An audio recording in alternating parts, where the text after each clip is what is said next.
Welcome to Teaching That Transforms with Pastor Jimmy Knott.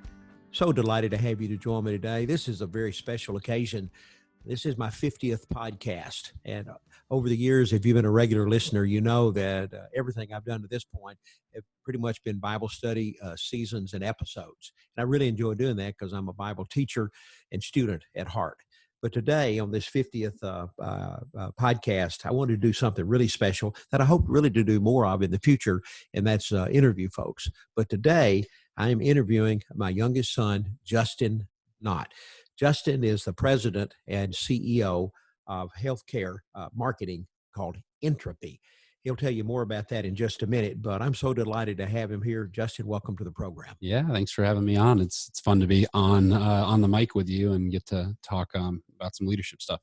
Yeah, well, I'm really excited about it as well. First thing, tell our listeners, what is Entropy?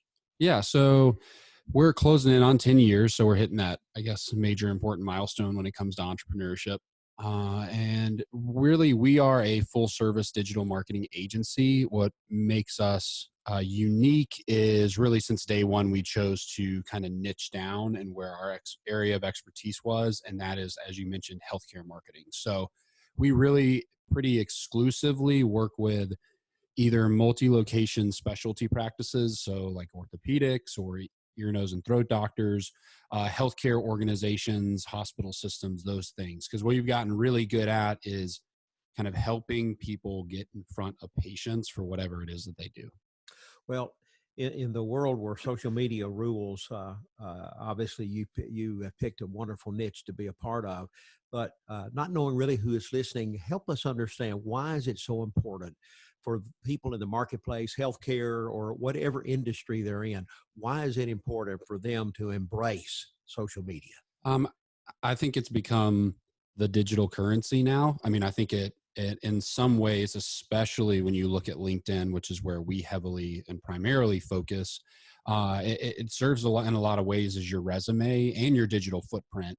Depending on what you do from a trade, so to speak, it's definitely more important than others. But I think Gary Vee, if you listen to a lot, he's talked about it a lot. What I think is incredible about social media is what you can do on social media in terms of marketing your business, or in this case, marketing yourself and telling your story and building your legacy and your thought leadership and your brand, is what you're holding in your pocket right now as in terms of a phone was worth hundreds of millions of dollars in advertising and marketing dollars just 20 years ago. To reach the number of potential people with what you can create in terms of 4K video and sharing blog posts and sharing pictures to that broad of an audience that quickly used to cost organizations like Nike hundreds of millions of dollars annually to pull off. And now you can literally do it in a matter of seconds by building an engaged social media audience. So I think that that's an interesting thing to think about is you really have the power of a limitless opportunity in terms of what you want to say or who you want to reach and the story that you want to tell in business or in your personal life, whatever you're passionate about, very easily on social media. I think the thing that's important to keep in mind is the medium that you choose. I think working backwards is what you want to choose to create. If you like video, certain platforms are going to be the best for you. But I think that that's important to consider. I think the other side too, that a lot of people don't get started in social media or building their brand because they don't think, Kelly calls it, they have imposter syndrome. Like they don't feel like what they have to share on whatever it is they're passionate about, they're going to be good enough to speak on that topic. I mean, as you know, you spent your life's work talking about the things you talk about on this podcast, as well as leadership too. But I think that holds a lot of people back. And I think you shouldn't be concerned about that because you would be surprised at how much knowledge you actually have. But B, I think you should, not be surprised that because of the power of social media, there is an audience for everything. As obscurely unique as some type of unique home gardening that you're into, there's a portion of the population that wants to listen to whatever it is that you have to say and is interested in that. And I know how I always tell people is if we can do it for a rare infectious disease physician that you would think no one's listening about autoimmune deficiencies and immunoglobulin stuff, if we can do it for him, there's an audience out there for everybody. Okay.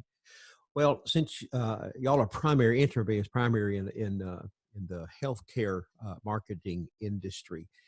If I'm listening today and I'm a physician, maybe I have one office, maybe I have multiple offices, maybe I'm a specialist, and I'm wondering this question: what what would be the value of me doing this? What would be a potential return on investment?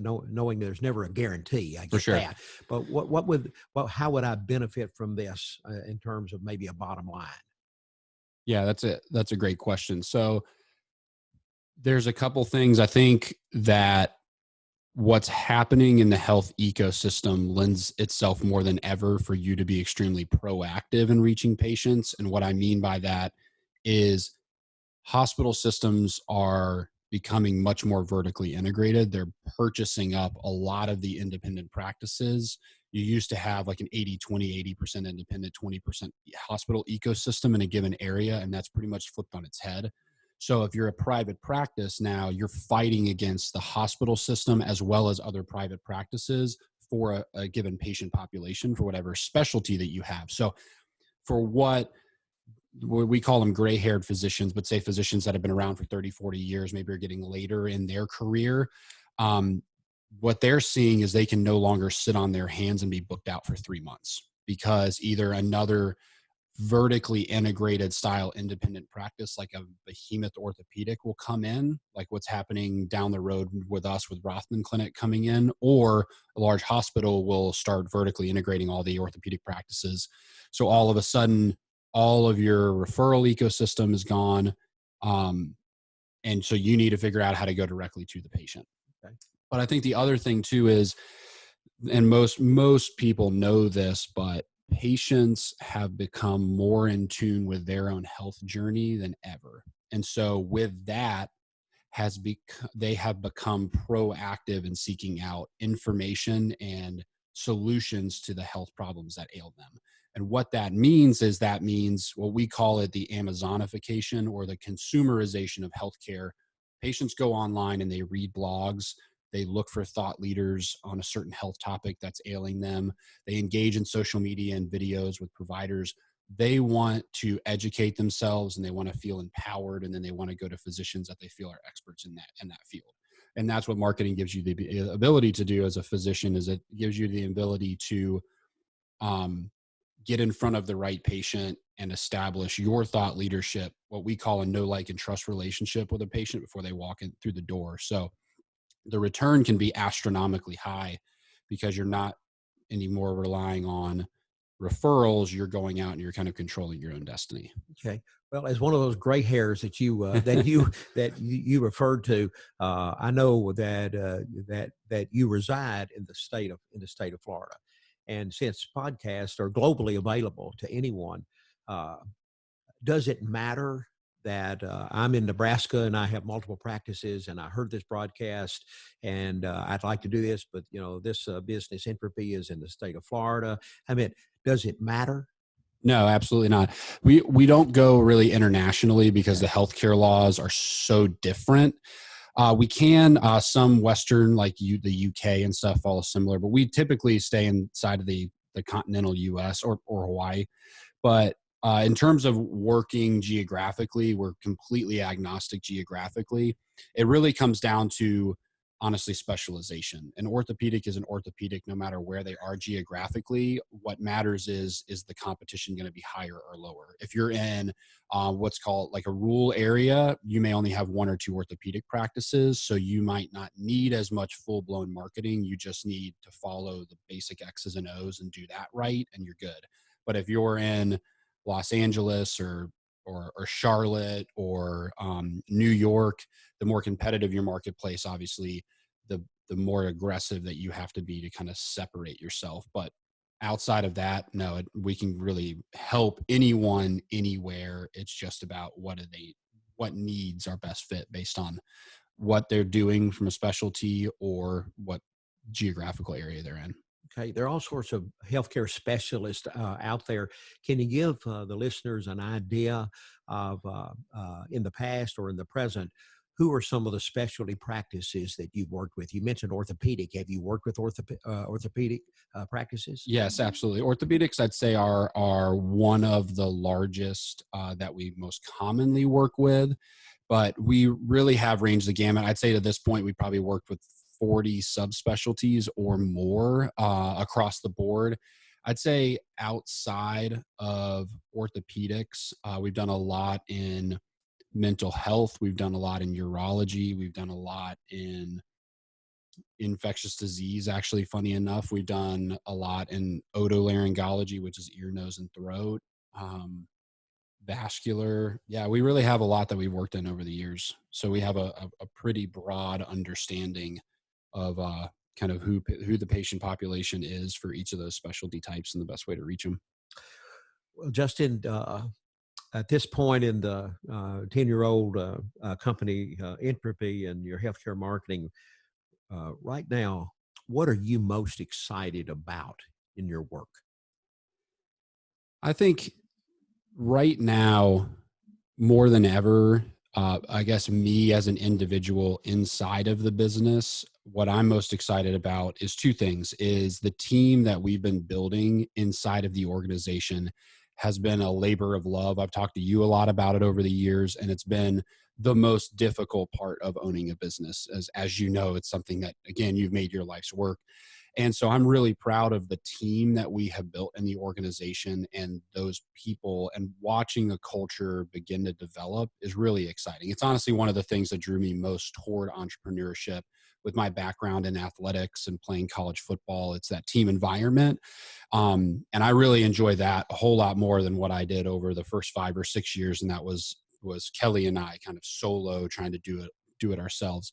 So I think having that and having a team and having other people to lean on is probably the thing I'm most excited about. Secondarily, and you're actually the one who told me this, as you go through your career, you start out kind of as the guy cleaning the floors, so to speak. So you're doing 95% what you don't want to do and 5% of what you do.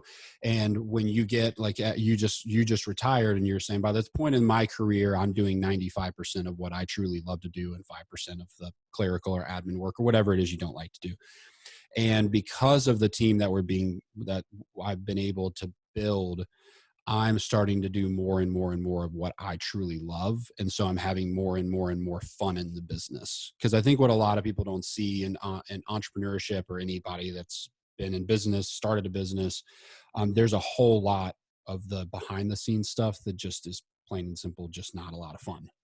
And I spent a lot of time doing that, and we'll continue to do that. It's just part of it. But that's having the team now. I get to spend a whole lot more time, say 50-50, doing the things that really motivate and pour back into me and kind of refill my cup every day. And that's been really exciting. Well, that's super. You mentioned Kelly. I know she's not on the interview today. You and Kelly have given your mom and I, a new grandbaby, and so y'all are a little bit in a transition. But I know from the beginning, your wife Kelly has had a vital part in Entropy. Kind of talk about what her role is, and maybe some of the things that she's engaged in, what she loves doing. Yeah, absolutely. That's been a really fun journey for Kelly and I to watch her grow. And she really is what inspired me to start the business. I think it was a cause and effect. She gave me the opportunity. And then, as we've talked about, she probably wouldn't have started a business if it wasn't for me. So she kind of opened the door and I stepped through it for us. And so that's been a really fun journey to go from. The reason we even are in healthcare is because Kelly's background was in healthcare. She helped open and run several different medical practices as the head of marketing for her career. And that's really what all of this was born out of. But through that, again, it goes back to kind of doing what you love and don't love in the business. And she was doing more of what she didn't love and not getting to be able to focus on what she did love. And so through that, we were able to build what she heavily focuses on now. And that's what's called Physician Liaison University, but really she's a course builder now. She's really fallen in love with, she's become one of the larger healthcare focused LinkedIn influencers. And with that, she's really developed a passion for teaching people. So building content, and that led into building courses. The thing that she did the most of, which was called Physician Liaison or Building Physician Referral Networks, she's turned that into the first online training course of its kind. And since launch of May of 2019, we've taken some of the largest hospital systems in America, their teams through that. And she's really excited as she comes back from maternity leave. That's going to give her an opportunity to ultimately, as a goal, become a thought leader in the space of healthcare marketing from a training standpoint, and start to roll out other courses around her skill set and knowledge, and really become a go-to. Like if you want to train your medical device team on social selling, or you want to train your team on physician outreach, you go to Kelly and you go to her courses that she has. So that's been really, really cool to watch her to be able to build all of that and honestly dovetail into something that's standalone and separate, but yet so intertwined in what we're doing at Entropy. And so her role at Entropy now is really thought leadership, content development, obviously a major sounding board for me. And then our sister company, which is Kelly Knott LLC, builds out those training courses, and Physician Liaison University is kind of the first of more than likely many to come. Well, I'll have to tell you and those who are listening, we've been in a pandemic world since March of 2020. Tell our listeners, Justin, how, if at all, how has the pandemic affected Entropy? Well, we were very fortunate to be in probably the most stable industry in that exists, healthcare in general, because unfortunately everybody gets sick and everybody needs to focus on their health. But obviously through the pandemic, a lot of industries were massively impacted, from restaurant closures to malls and stores and retail stores. But healthcare obviously naturally exploded through it. We had a lull, I think, early on, as everyone did, when there were so many unknowns, like what's going to happen? Is the world going to just break out into chaos? So everything kind of froze for a little while those first couple months. Then things slowly started to pick back up as most healthcare deemed necessary started to open back up. So we were really fortunate. We ended the year with our best year to date. I think what was the most interesting is what we've been talking about for years, with practices getting more digitally integrated and leveraging solutions like telehealth for years and years, and they've been slow to adopt, was this kind of hammer that fell of forced adoption into telehealth. So then we weren't pitching them on it anymore. It was required. And so that's been an interesting transition to now kind of help them adopt things that we've been talking about they should have adopted for years. But outside of kind of a fortunate natural growth, because everyone has not been able to go out and build referral relationships or do the typical things they do, they have to turn to digital marketing. The other side is there's been a massive telehealth boom. I mean, there's been, I'd say, it's got to be thousands of telehealth startups that have, and it's going to create a telehealth bubble. But that's been another, again, fortunate thing, because we've been able to help out some of those get launched and started, and hopefully improve patient care to even portions of the population that haven't had it before. Okay. Before I close, I want to remind everyone this podcast is Teaching That Transforms, and I'm Pastor Jimmy Knott, and interviewing today this 50th podcast anniversary, my son Justin Knott, who is the president and CEO of Entropy Medical Healthcare Marketing industry, and it just does a wonderful job. Justin, if a listener wants to get a hold of you and is interested in talking to you about healthcare marketing or marketing really of any sort, how do they do that? So two of the easiest ways is to go to our website. That's Entropy, INTREPY.com. So Entropy, INTREPY.com. or connect with me on LinkedIn. I'm really, really active on LinkedIn. So if you just go on LinkedIn and type in Justin Knott, I will be there, and more than happy to connect with you and talk with you. We're constantly sharing podcasts like we're doing right now and other resources. So those would be the two easiest ways. Go on our site, check it out, or come and connect with me on LinkedIn. Okay. And by the way, that last name is spelled, Justin and I have lived our whole lives, folks, calling us Knight or not, Knots and what have you, but it's K-N-O, two T's, K-N-O, two T. All right, Justin, to wrap up, I've got one final question that I want to ask you that has nothing to do with entropy and what you and Kelly do. And here's that question. What was it like growing up in a pastor's home? That's a great question.